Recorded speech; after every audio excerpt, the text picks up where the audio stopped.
Bonjour tout le monde et bienvenue dans cette nouvelle vidéo. Je m'appelle Sonia, je suis médiatrice et coach en gestion de conflits et je fais toutes les semaines un meet-up sur la plateforme meetup.com pour partager autour de la gestion de conflits, des relations humaines et ce sans tabou.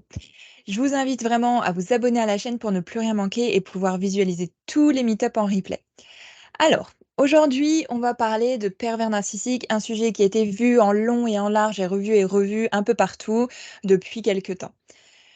Cependant, je pense que c'est important de faire un peu la part des choses, de comprendre, qu'est-ce que c'est aussi un pervers narcissique parce que je trouve que le mot est largement abusé pour parler de tout et de rien.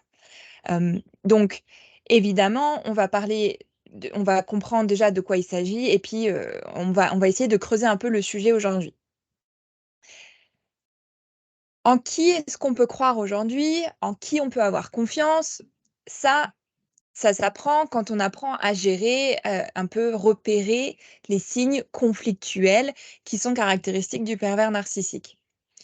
Le pervers narcissique, moi je dis que c'est une personnalité hyper conflictuelle parce qu'il y a des signes, qui sont assez caractéristiques de ces profils hyper conflictuels. Maintenant, je tiens à dire avant tout cet épisode-là, c'est que la perversion narcissique est un diagnostic, donc on ne peut pas l'utiliser à tout bout de champ. On ne peut pas dire, juste que quelqu'un qui nous a, un peu malmenés au travail est complètement pervers narcissique. Ce n'est pas juste, ce n'est pas vrai pour tout le monde et donc c'est important de prendre conscience que le mot perversion narcissique est un terme, médical. Voilà. Donc, autre chose importante, c'est que le narcissisme, nous en avons tous et toutes et heureusement, parce que c'est aussi ce qui va nous permettre de nous trouver beaux ou belles, de nous donner confiance, de nous donner une certaine assurance. Donc c'est comme tout, ça dépend aussi de disons, tout est une question d'équilibre et donc évidemment, un narcissisme extrême eh bien, c'est comme tout, c'est comme manger beaucoup trop de chocolat, ça n'est pas bon. Alors, de qui on parle quand on parle de pervers narcissiques, en fait, ou de si de sé du si en fait, des signes conflictuels? De qui on parle? Parce que la perversion narcissique, du coup, moi-même, je ne diagnostique pas ça, donc je ne dis pas, en fait, de quelqu'un qui qu'il ou elle est pervers narcissique, parce que ça voudrait dire que j'ai posé un diagnostic et qui a dit que cette personne l'était et c'est ça, on ne le fait pas ici. Donc la seule chose que je peux dire, c'est que cette personne va être hyper conflictuelle ou va être très conflictuelle. Ça, c'est quelque chose de possible, c'est apprendre à repérer les signes conflictuels et savoir comment, en fait, les gérer. Bon, de qui on parle quand on parle de personnes difficiles? Qui est-ce qui c'est? Qu'est-ce que ça veut dire pervers narcissique? Est-ce qu'il y a quels scénarios on peut imaginer? Eh bah, je vais vous donner quelques exemples de scénarios et vous allez vite voir, si ça vous parle et si vous pouvez, repenser à des situations similaires. Si on prend par exemple, alors j'ai pris des noms complètement au hasard pour l'histoire, donc je m'excuse d'avance si c'est des noms qui qui sont les vôtres, mais j'ai pris des noms ce sont des histoires complètement, imaginées. Donc si je prends par exemple Tom et Pauline, qui sont tout de suite tombés amoureux et il était complètement fou d'elle. Donc après quelques mois passionnés, ils se sont fiancés, ils se sont mariés. Sauf que 3 ans plus tard, Pauline vire son conjoint de la maison, lui ordonne une ordonnance restrictive qui est basée sur de fausses allégations contre lui et les 7 années suivantes ont été un vrai cauchemar pour lui parce que ça incluait des procédures judiciaires, l'ordonnance restrictive et cetera, qui faisait qu'il pouvait pas non plus voir leur enfant, et cetera et donc Tom, lui, a été choqué par la façon dont elle, a menti à tout le monde, au niveau à la famille, aux amis et comment elle a été hyper persuasive pour leur faire croire que Tom avait abusé d'elle, que Tom, avait menti et cetera. Donc si je prends cet exemple de couple entre Tom et Pauline, ça, c'est une situation qui est une alerte rouge, qui est carrément un stop pour dire là, c'est vraiment de l'hyper-conflit, c'est vraiment une situation abusive. OK, maintenant un autre exemple, un exemple pro. Je prends un exemple, encore une fois, les noms sont complètement, fictifs, hein. Donc si je prends l'exemple d'Alex, Alex, lui, il est super enthousiaste d'accueillir sa nouvelle stagiaire. En plus, elle est pas française, donc du coup et elle est parfaite pour le poste et elle est motivée et il adore ça. Il veut avoir une équipe multiculturelle, il veut avoir une entreprise qui s'ouvre à l'international et cetera. Donc le match est parfait. Sauf que quelques mois plus tard, cette stagiaire qu'on va appeler Emma pour le scénario, elle arrive en trompe dans son bureau en accusant toute l'équipe, en lui disant que toute l'équipe est raciste, qu'ils lui font des réflexions racistes, qu'ils n'acceptent pas parce qu'à cause de sa couleur de peau, de sa nationalité, etc. Et choquée, bah, Alex, du coup, discute un peu avec elle. Et puis, en fait, très vite, au bout de même pas une demi-heure d'entretien, ils en concluent qu'ils vont arrêter le contrat de stage et que ça s'arrête là. Il y a pas plus de discussion que ça. Il y a pas de résolution disons favorable à tout le monde. Ça va être, plutôt, quelque chose d'arbitraire où le contrat s'arrête et puis c'est tout. Ça, c'est aussi une situation très conflictuelle où une médiation pourrait être nécessaire pour établir ensuite, un peu d'harmonie au sein de l'équipe. Un troisième exemple, qu'on peut prendre pour parler de situation conflictuelle, c'est le suivant. Encore une fois, les noms sont fictifs. Donc on a Jeanne qui vient de finir son stage dans une prestigieuse entreprise et puis son chef, Joe, qui lui a proposé un poste. Il lui propose le poste lors d'un pot de départ dans un bar avec les collègues derrière à côté, et cetera. Sauf que Jeanne, elle est hyper contente, bah, parce que c'est son premier poste et puis elle espérait enfin pouvoir retrouver avoir la reconnaissance qu'elle voulait. Et après un dernier verre, bah, Joe lui propose de la raccompagner parce qu'il est tard, il fait nuit et les rues ne sont pas forcément super sécures. Donc jusque-là, bon. Sauf qu'au pas de sa porte, en ayant une attitude de plus en plus ambiguë, Jeanne repousse les avances de son chef et enfin de son maître de stage. Et quand Jeanne le repousse, lui commence à la critiquer, à la dénigrer, à avoir une attitude qui n'a plus rien à voir avec, juste précédemment. Il la menace de donner le job à quelqu'un d'autre et donc choquée, Jeanne repart, un peu, aberrée, ébahie par la différence de comportement, soudaine et voilà, part en hochant la tête en disant: «Mais c'est non, mais c'est incroyable, c'est pas possible que ça se passe comme ça» et cetera. Donc ça se finit comme ça, sauf que 3 ans plus tard, Jeanne apprend par un autre intermédiaire que ce fameux maître de stage a été en fait viré pour harcèlement sexuel. Voilà 3 scénarios, 3 exemples qui peuvent, illustrer de quoi on parle quand on parle d'hyper conflictuel, de perversion narcissique notamment, mais il y a pas que la perversion narcissique. Et voilà de quoi on parle quand on parle de situations, très conflictuelles comme ça peut être le cas avec des pervers narcissiques. Donc c'est vrai que c'est difficile, on peut se dire: «Mais alors on peut plus croire personne, on peut plus, on peut plus faire confiance à non, on peut c'est très compliqué de faire confiance et cetera. On peut plus savoir, est-ce qu'on peut croire quelqu'un qu'on vient de rencontrer, que ce soit un employé, un manager ou l'oncle qui veut nous vendre une assurance, le banquier qui veut nous faire épargner?» On ne sait plus qui croire et honnêtement, je vais vous le dire, de 80 à 90 des cas, oui, vous pouvez quand même croire les gens. Et heureusement. Heureusement que la majorité des gens sont quand même gentils et n'ont pas des idées derrière la tête. Le reste du temps, les 10 restants, bah, c'est bien quand même d'être vigilant. Ça ne veut pas dire qu'on va être méfiant et rentrer dans une paranoïa d'il faut de se méfier de tout le monde. Ça veut dire qu'on va être conscient des signes conflictuels. Je vais vous le répéter, mais c'est tellement important. Il y a des signes qui doivent vous alerter parce que oui, si vous venez d'expérimenter, si vous êtes tombé amoureux ou amoureuse sous un coup de foudre et qu'au bout de 3 mois vous voulez vous marier, mais non. Alors tant mieux pour le coup de foudre, mais laissez le temps aux choses de se faire. Et parce qu'il y a des comportements, des signes conflictuels qui se révèlent avec le temps. Je lisais un livre de Bill Eddy du High Conflict Institute qui justement parlait de laisser à peu près une année avant de s'engager sur un projet sérieux avec quelqu'un, parce qu'en fait, quand on commence à vivre en commun, quand on commence à connaître, à côtoyer la personne au jour le jour, en fait, il y a des comportements qui se révèlent. Donc voilà, 10% du temps, 10% des gens, soit à peu près une personne sur 10, serait conflictuelle. Donc ça voudrait dire que dans votre entourage, vous prenez 10 personnes, bah, une de ces personnes est au moins conflictuelle. Je vous laisse faire le compte et vous me direz en commentaire. Ok, donc qu'est-ce que c'est une personnalité de conflit quand de hyper conflit? Là, ça va être trois types hyper conflictuels. Bon, on a les narcissiques, perversion narcissique, évidemment. Le narcissisme, de façon très extrême, c'est très conflictuel. Les narcissiques semblent très charismatiques, ils sont très charmants. Alors, je dis, mais ça pourrait être une femme, hein. Donc, je mets pas de genre narcissique, charismatique, charmant, charmante, mais pour être et pensent en fait être supérieurs aux autres, ont besoin d'être supérieurs aux autres.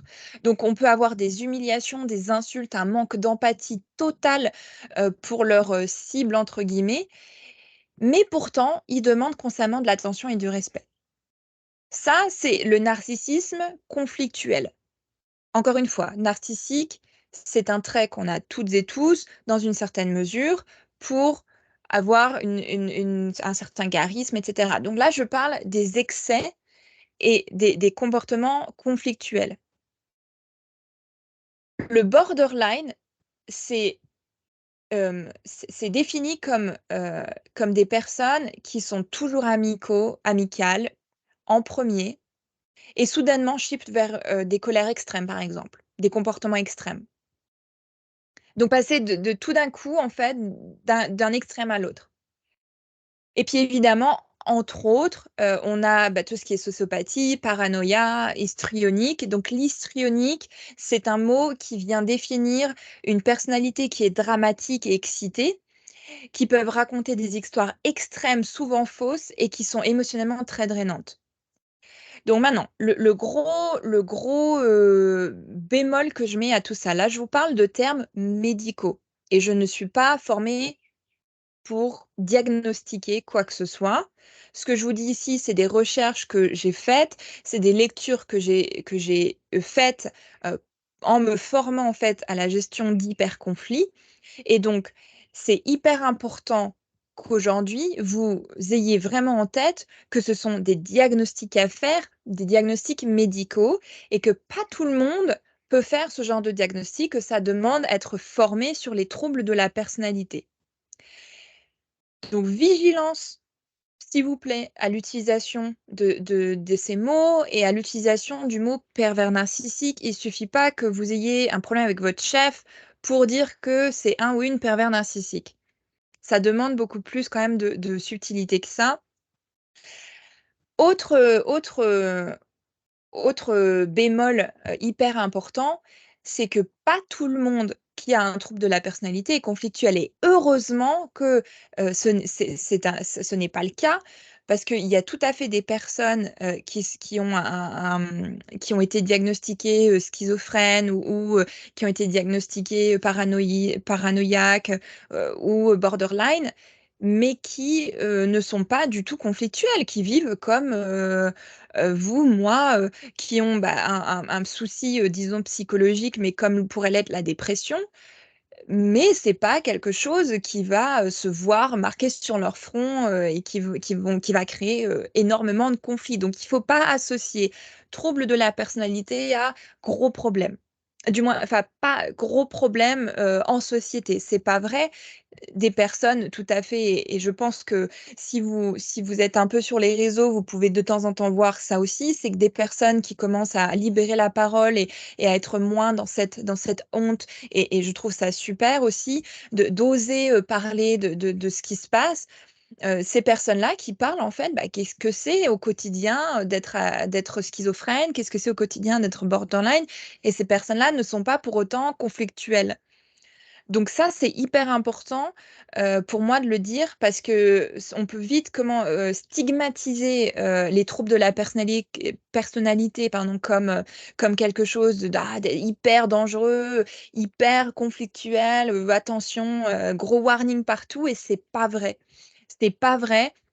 La plupart, en fait, se comportent la plupart se retrouvent, en fait, finalement, parfois impuissants et ne blâment personne en particulier, donc il est pas question d'hyperconflictualité ici. Donc voilà, ça, c'est pour moi hyper important de le dire. Parce que quand on s'intéresse un peu, aux conflits qu'on peut avoir, dans le monde du travail, qu'on peut avoir, dans le monde familial, dans la vie de tous les jours, on voit le mot pervers narcissique a fait les grandes lignes de tellement d'articles, au sein de relations de couple, de choses comme ça. Mais comme je disais, c'est un diagnostic à faire, c'est un trouble de la personnalité, donc vigilance à l'utilisation de ce mot. C'est pas parce que vous avez un problème avec votre ex que, c'est un ou une pervers narcissique. Voilà. Ceci dit, c'est donc la combinaison entre un trouble de la personnalité et une personnalité conflictuelle qui peut causer de réels dommages et les scénarios dont je parlais au début de cette vidéo, c'est ce qui se passe. Alors, bon, dans les scénarios, on précise pas est-ce qu'il y a un trouble de la personnalité et cetera. Mais dans tous les cas, il y a clairement une personnalité conflictuelle. Être conflictuel, ce n'est pas un trouble de la personnalité, ce sont vraiment 2 choses différentes. Vous avez les troubles de la personnalité, donc ça, ce sont des troubles psychologiques, de l'individu et personnalité hyper conflictuelle qui est plutôt un tempérament, une caractéristique de l'individu. Les 2 peuvent être liés ou pas.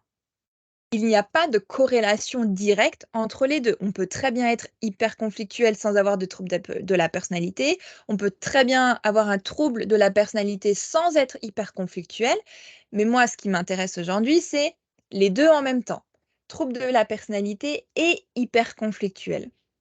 Ça, c'est ce qu'on peut voir en médiation, notamment familiale, mais pas que, hein. Évidemment, dans le monde du travail, on n'est pas à l'abri non plus de trouver des personnes hyper conflictuelles et ça peut causer des dommages tout simplement, personnels, émotionnels, financiers ou même des problèmes légaux. On peut avoir, comme, des poursuites judiciaires et cetera. Donc les principaux critères à prendre en compte, finalement, ça va être: est-ce qu'il y a un dysfonctionnement, disons, interpersonnel, donc des relations d'échecs répétées? Est-ce qu'il y a un manque de confiance en soi ou dans le sens où, par exemple, un manque de conscience de soi, pardon. Un manque de conscience de soi où ces personnes ne veulent la personne ne veut pas voir sa part de responsabilité dans le problème? Est-ce que c'est une résistance au changement dans la mesure où la personne, ne change pas, ce qu'elle dit ou fait, s'auto-sabote et se défend par la colère? Ça, ce sont des signes qui peuvent vous alerter. Maintenant, je vais quand même pas vous laisser comme ça en dire: «Ah oui, bon, bah, super, mais comment je fais?» Bon, il y a quand même un truc assez facile à faire pour, dès que vous avez ces premiers signaux-là, le premier truc à faire, c'est d'examiner, les mots. Évidemment, comment repérer les signes? Ça va être les mots, ça va être les actions, ça va être les réponses émotionnelles. Vous pouvez être quasiment certain ou certaine qu'une personne hyper conflictuelle n'a pas de gestion émotionnelle.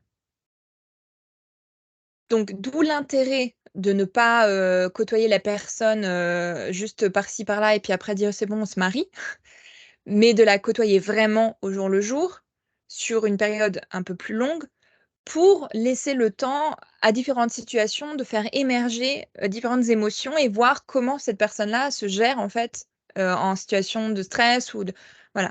C'est important. La deuxième chose donc écouter examiner les mots, les actions, la les réponses émotionnelles, écouter les mots qui sont menaçants, les paroles extrêmes. Donc par exemple, si quelqu'un, si je prends un exemple possible, pour un dans un cadre, de divorce, où la personne a dit: «Mais, je vais te faire vivre l'enfer si tu fais ça, tu vas le regretter jusqu'à la fin de tes jours». Bon, voilà, ça cas de divorce, hein, j'ai envie de dire, qui tourne mal. Bon, bah, là, les on est attentif aux mots. «Je vais te faire vivre l'enfer», ça c'est quand même dur comme mot, c'est extrême.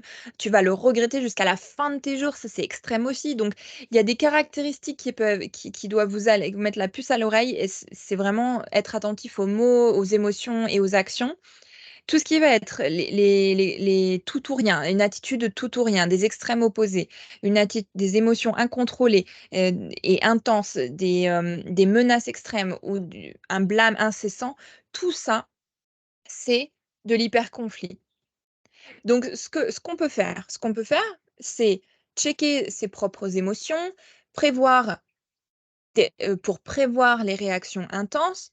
Donc si quelqu'un, par exemple, nous menace, bah, on peut se sentir évidemment inconfortable, insécure, parce qu'on est menacé et donc il faut être attentif, en fait, à ces émotions-là, parce que c'est ce sentiment d'inconfort et d'insécurité qui doit nous mettre la puce à l'oreille. D'où l'importance d'écouter vos ressentis. Les émotions, elles donnent un signe très clair des dangers avant même que votre cerveau en ait conscience. Et ça, je l'expliquerai peut-être dans une autre vidéo, un peu plus longuement, mais l'amygdale, qui est une petite partie au milieu du cerveau, oui, petite partie, pardon, au milieu du cerveau, rien à voir avec l'amygdale de la gorge. L'amygdale est une petite partie du cerveau, c'est votre système d'alarme, c'est votre, alarme d'incendie. Ce que l'amygdale va percevoir, c'est inconscient et ensuite ça vient conscient. Mais au tout début, c'est inconscient. Les en quelques secondes, microsecondes, c'est déjà détecté et donc une fois qu'il y a une menace qui est détectée, ça envoie un ressenti. Ne Donc c'est important de ne pas ignorer un sentiment soudain de vouloir fuir, de vouloir se défendre, de vouloir, s'immobiliser en la présence de quelqu'un parce que ça veut dire que votre corps a déjà compris qu'il y a quelque chose qui se passe et c'est important maintenant, vous, votre rôle, votre job, c'est d'être attentif à ce qui provoque ce sentiment. OK? Donc checker vos émotions, c'est important pour pouvoir, prévoir les réactions, intenses. Donc en fait, c'est checker vos émotions quand elles sont soudaines et intenses. Ça, c'est ce qui veut la caractéristique, en fait, qui doit vous mettre la puce à l'oreille, c'est des émotions soudaines et intenses. Voilà. Alors évidemment, il y a quand même un petit truc qu'on peut faire et ça sera un peu la clé du pod du de l'épisode d'aujourd'hui, c'est la règle des 90. J'en ai déjà parlé en meet-up, si vous avez déjà vu les meet-up, de l'année dernière. La règle de 90, c'est une façon très, très, très, très, très simple et rapide de se dire: «Est-ce que c'est OK ou pas comme comportement?» C'est de se dire: «Mais est-ce que 90 des gens feraient ça?» Et donc, par exemple, frapper un inconnu parce qu'on est stressé ou fatigué, humilier un ami en public parce que la personne n'a pas su garder un secret, détruire le jouet de l'enfant parce qu'il n'a pas écouté ou respecté une règle. Je sais pas, il y a tellement d'exemples. Avancer devant une longue file d'attente en disant que mais c'est plus important que vous, j'ai pas le temps. Ou alors crier soudainement durant une réunion hebdomadaire. Là, on avait le cas en meet-up d'une personne qui nous parlait, d'une collègue qui soudainement, en plein milieu de l'open space, s'était mise à crier, à hurler, en colère sans s'arrêter. Bon, bah, là, typiquement, est-ce que 90 des gens feraient ça? Je ne crois pas. Donc à partir de là, on peut se dire que c'est pas acceptable et qu'on est sur une personnalité conflictuelle, voire hyper conflictuelle. Quand on voit quelque chose d'extrêmement négatif, mais en fait aussi positif, c'est important de se demander est-ce que 90 des gens feraient ça? Pourquoi je dis aussi extrêmement positif?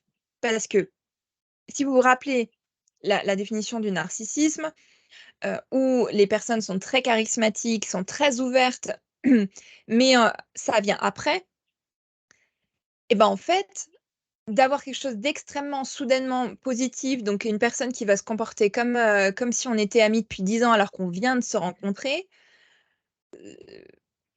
et peut-être après du coup, un comportement un peu bizarre. Donc ça peut nous mettre aussi la puce à l'oreille. Des comportements, hyper, intimes, hyper, amicaux alors qu'on vient à peine de se rencontrer. Donc certes, il y a la culture, il y a la culture aussi, mais c'est cette idée toujours par rapport au narcissisme, du coup, quelqu'un de très charismatique et de très ouvert au début, oui, mais.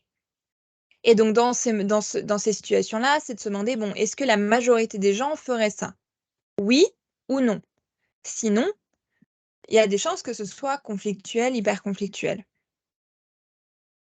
Donc, en vous basant sur ça, déjà, je serais curieuse de savoir si c'est quelque chose qui résonne en vous, tout ce que j'ai dit. Donc, n'hésitez pas à commenter sous la vidéo. Je lis tous les commentaires. Évidemment, l'exercice qu'on peut se donner pour un peu remettre les choses au clair, c'est de se demander si, est-ce que les limites de ce que j'accepte sont claires pour moi, notamment en couple, par exemple. Est-ce que c'est très clair pour moi, ce que j'accepte ou non, de la part d'un partenaire ou d'une partenaire? Et puis d'être honnête envers soi-même pour savoir qu'est-ce qu'on n'accepte pas. Hem, Évidemment, un travail émotionnel est je pense important aussi, mais ça du coup ça fera l'objet, d'une autre vidéo. Et puis je pense qu'Alban, qui est coach en gestion émotionnelle et qui fait également les meet-up avec moi, pourra également vous aider là-dessus. Dans tous les cas, voilà, j'espère que ça pourra vous aider, que ça pourra au moins, vous parler de des petites choses que vous pouvez vivre, ou des petits outils que vous pourriez, utiliser ou élargir votre perspective. En tous les cas, je vous souhaite une très bonne journée, je vous souhaite une très bonne soirée et merci d'avoir regardé cette vidéo. N'hésitez pas à vous abonner à la chaîne, à mettre un petit pouce pour cette vidéo pour me donner un petit coup de pouce et diffuser mes vidéos, et je vous dirai à très bientôt pour une nouvelle vidéo. Ciao!